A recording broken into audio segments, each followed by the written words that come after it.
নেতারা ভোট পাওয়ার পরে খাইতে খাইতে পেট করে বড়। ভোট পাওয়ার পরে কয় বলে জনগণে তাড়াতাড়ি ধরো। ভোট পাওয়ার পরে জনগণের কোনো করে না কাম।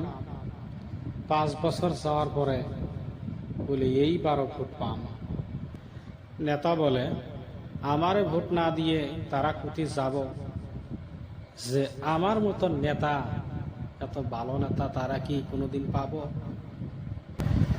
নেতা বলে আমি জনগণের করছি কত ভালো কাম, সব কিছু ধরে তুলে এইবার ভোটের টাইমে কি তারা আমারে কি ভুলে যাবে?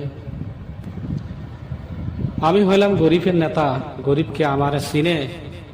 এইবার জনগণ ভোট যদি না দেয়, আমি টেহা দিয়ে নেব ভোট কিনে।